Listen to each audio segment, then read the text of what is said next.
Hello students, हम class 9 का chapter 5 कर रहे हैं जिसका नाम है इंट्रोडक्शन टू यूक्लिड्स ज्योमेट्री। इसकी हमारी एक्सरसाइज 5.1 चल रही है जिसके 2 क्वेश्चन हम लास्ट वीडियो में कंप्लीट कर चुके हैं। अब हम इसकी क्वेश्चन नंबर 3 देखते हैं। तो सबसे पहले इसकी स्टेटमेंट देखते हैं, 3rd क्वेश्चन में क्या बोला गया है। 3rd क्वेश्चन की स्टेटमेंट है, consider 2 postulates given below. First is, given any 2 distinct points A and B, there exists a third point C which is in between A and B। हमारे पास 2 अलग अलग पॉइंट गिवन है, ठीक है, और वहीं एक C पॉइंट भी एग्जिस्ट करता है which is in between A and B, ठीक है, वो A और B के बीच में होगा। Second is, there exist at least 3 points that are not on the same line. ये कहता है कि कम से कम 2-3 ऐसे पॉइंट्स होते हैं जो सेम लाइन पर नहीं होते। Do these postulates contain any undefined terms. क्या इनके जो ये 2 पॉइंट्स गिवन हैं इनके अंदर कोई अनडिफाइंड टर्म है। Are these postulates consistent. क्या ये कंसिस्टेंट हैं। Do they follow from Euclid's postulate. क्या ये यूक्लिड के पोस्टुलेट को फॉलो करते हैं। एक्सप्लेन। तो चलिए स्टार्ट करते हैं। देखिए इसके फर्स्ट पोस्टुलेट में गिवन है हमारे पास A और B 2 पॉइंट हैं, ठीक है। मान लो ये A है, ये B है, और इन्हीं के बीच में कोई C पॉइंट लाई करता है। मान लो ये C पॉइंट है, ठीक है, ये लाई कर रहा है A और B के बीच में। ये इसके फर्स्ट पोस्टुलेट में गिवन है। और सेकंड में गिवन है हमारे पास, there exist at least 3 point that are not on the same line. मान लो ये एक लाइन है, सेम लाइन बोला ना, इसके ऊपर बोला है कम से कम 3 पॉइंट्स होते हैं that are not on the same line. कम से कम 3 पॉइंट्स जो हैं वो एक ही सेम लाइन पर नहीं हो सकते, ठीक है। अब नीचे जो जो क्वेश्चंस पूछे गए हैं ना उनका आंसर देते हैं। Do these postulates contain any undefined term. तो हाँ, इनके अंदर बहुत सारी अनडिफाइंड टर्म्स गिवन हैं। जैसे हमें नहीं पता C को हमें कहाँ लेना है, कितनी दूरी पर लेना है, तो ऐसे हम बोल सकते हैं कि यहाँ बहुत सी अनडिफाइंड टर्म है, हमारे पास पूरी तरीके से ये क्लियर नहीं है। सेकंड बोला गया है, आर दीज पोस्टुलेट कंसिस्टेंट। तो इसका आंसर हो जाएगा यस, कि ये कंसिस्टेंट हैं। क्यों कंसिस्टेंट है? क्योंकि यहाँ पर देखिए 2 अलग अलग सिचुएशन की बात की गई है। एक में तो बोला गया है कि A और B कोई भी 2 पॉइंट्स हैं, डिफरेंट अलग अलग, और उनके बीच में C कहीं लाई कर रहा है। एंड सेकंड में बात की गई है कि एक लाइन पर कम से कम 3 ऐसे पॉइंट होते हैं जो सेम लाइन पर लाई नहीं कर सकते। तो हम ये बोल सकते हैं कि जो पॉइंट्स हैं, ये जो 2 पोस्टुलेट्स गिवन हैं, ये कंसिस्टेंट हैं।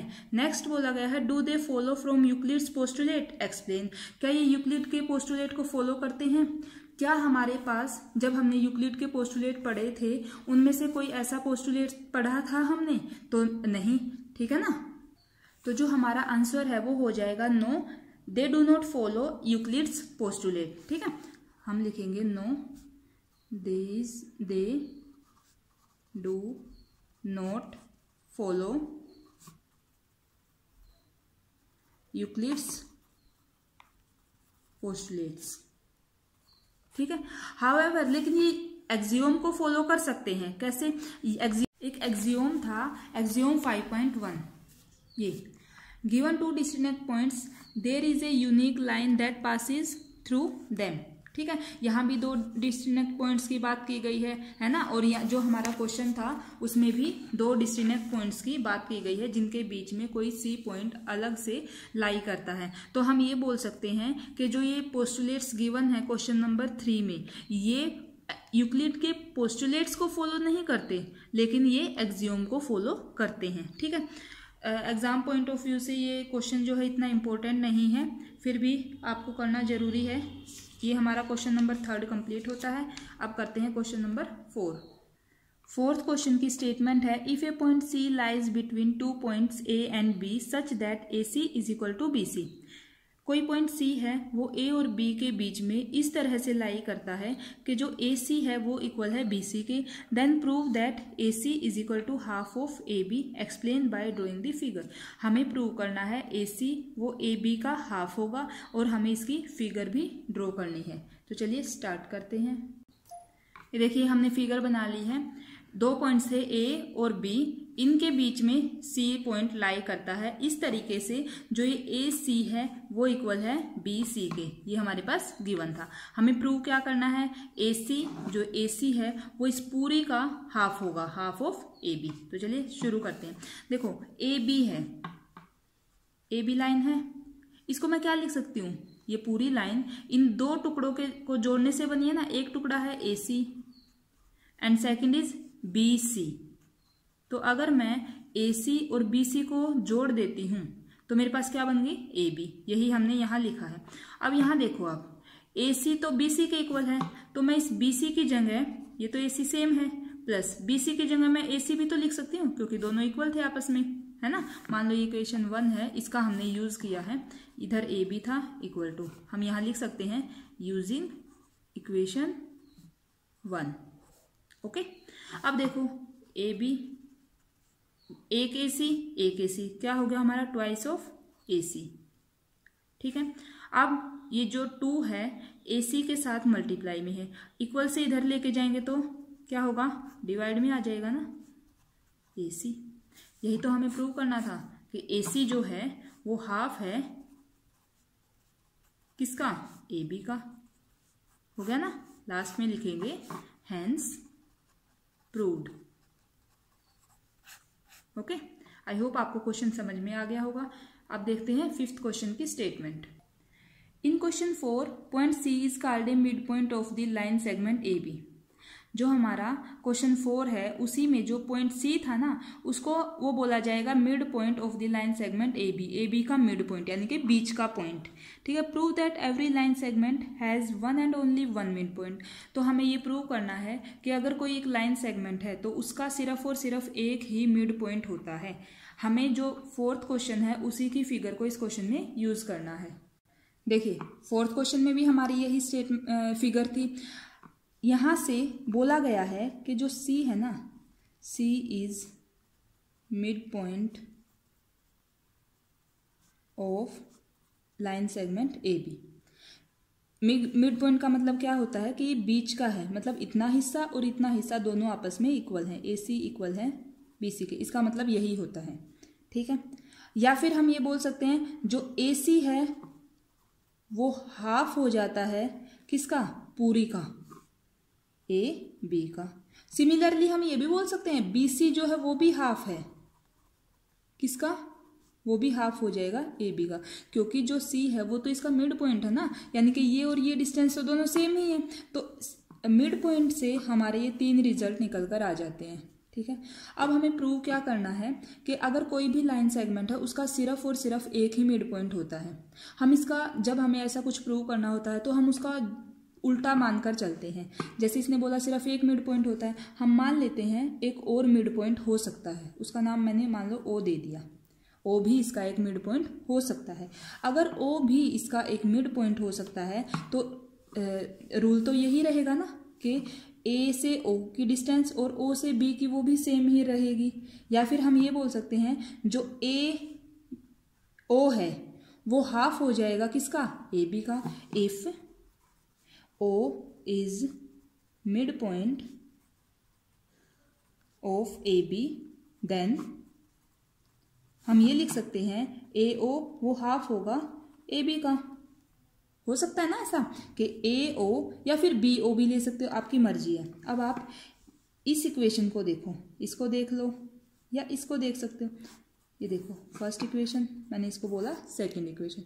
From equation first and second, from equation 1 and 2, इनको ध्यान से देखो, राइट साइड दोनों की इक्वल है। इसका मतलब ये होगा अगर राइट साइड इक्वल है तो लेफ्ट भी को भी इक्वल ही होना होगा। ए सी इक्वल होगी ए ओ के, यानी ए सी इक्वल होगा ए ओ के।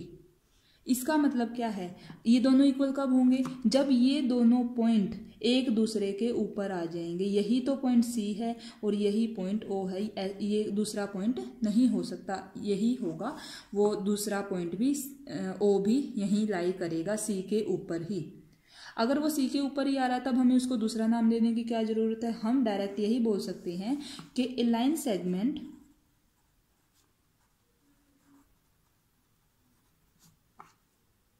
Has one and only one mid point,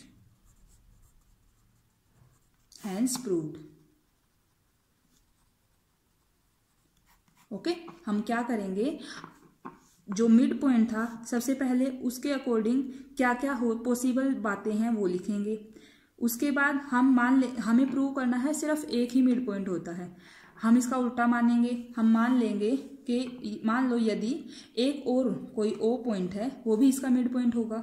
mid point होगा तो वही रूल लगाएंगे जो हमने ऊपर पढ़े हैं। ठीक है, दोनों इक्वेशन को देखेंगे, दोनों की राइट हैंड साइड जो है वो इक्वल है। अगर राइट हैंड साइड इक्वल है तो लेफ्ट हैंड साइड को भी इक्वल होना होगा। जब ऐसा होगा तो इससे सिर्फ एक ही पॉसिबिलिटी निकल कर आती है, वो क्या है कि जो भी लाइन सेगमेंट होता है उसका सिर्फ और सिर्फ एक ही मिड पॉइंट होता है। ठीक है, एक के अलावा उसका कोई भी मिड पॉइंट नहीं हो सकता। ये हमारा 5th क्वेश्चन कंप्लीट हो गया है। अब देखते हैं question number 6। The statement of question 6 is in figure 5.10 if AC is equal to BD। ये फिगर है, इसमें A से C का पार्ट और B से D का पार्ट ये दोनों इक्वल गिवन है। हमें क्या प्रूव करना है, AB is equal to CD, यानी AB is equal to CD। तो चलिए शुरू करते हैं। ये हमारी फिगर है, गिवन है AC is equal to BD। ठीक है, हमें प्रूव करना है AB is equal to CD। तो जो गिवन है हम उसी को लेके चलते हैं। हमारे पास गिवन था AC, वो इक्वल है BD के। AC, अब आप सबसे पहले AC को देखो, यहां से यहां तक दो पार्ट से मिलकर बनी है। किस किस से, AB से और BC से। तो मैं AC की जगह लिख सकती हूँ AB प्लस BC। ओके, फिर इक्वल। अब आप B और D को देखो, यहां से यहां तक B और D भी दो पार्ट से मिलकर बना है, BC प्लस CD। तो मैं इसको लिख सकती हूँ BC प्लस CD। ओके, अब देखो ये AB है, प्लस का BC है। जो ये BC है उधर प्लस का है, इधर आएगा तो माइनस का हो जाएगा। हमारे पास राइट साइड में क्या बच गया, सिर्फ C और D। BC minus BC cancel हो जाएंगे। हमारे पास क्या बच गया, AB is equal to CD। और यही हमें प्रूव करना था। ठीक है, तो hence proved. Okay, I hope question number 6 आपको आसानी से समझ में आया होगा, क्योंकि बहुत ही इजी क्वेश्चन था। अब देखते हैं इस एक्सरसाइज का हमारा last question, question number 7। 7th question की स्टेटमेंट है y is axiom 5 in the list of Euclid's axioms considered a universal truth. Okay, हम जो यूक्लिड का एक्सियोम 5 है उसको एक यूनिवर्सल ट्रूथ क्यों मान रहे हैं। यहाँ ब्रैकेट में गिवन है note that the question is not about the 5th postulate, यानी जो क्वेश्चन है वो पोस्टुलेट के बारे में नहीं है, 5th पोस्टुलेट के बारे में। ठीक है, यहाँ हमें सिर्फ एक्सियोम 5 की बात करनी है। तो फर्स्ट ऑफ ऑल हम एक्सियोम 5 देखते हैं, उसमें क्या बोला गया था। देखिए ये रहा 5th axiom, the whole is greater than the part. ठीक है, ये हमारा 5th एक्सियोम था जो कि यूक्लिड ने दिया था। ये हमारा 5th एक्सियोम है, the whole is greater than the part. ठीक है, जो होल यानी कि पूरा हिस्सा होता है वो उसके किसी टुकड़े से हमेशा बड़ा होता है। क्वेश्चन में बोला गया है कि ये एक यूनिवर्सल ट्रूथ क्यों कंसीडर किया गया है। ये एक यूनिवर्सल ट्रूथ इसलिए कंसीडर किया गया है क्योंकि हम पूरे वर्ल्ड में किसी भी चीज पर, किसी भी बॉडी पर इस चीज को अप्लाई कर सकते हैं, ये हमेशा ट्रू ही मिलेगा। ठीक है, तो इसका रीजन ये हो जाएगा this is true for anything. ठीक है, या फिर for any part in any part,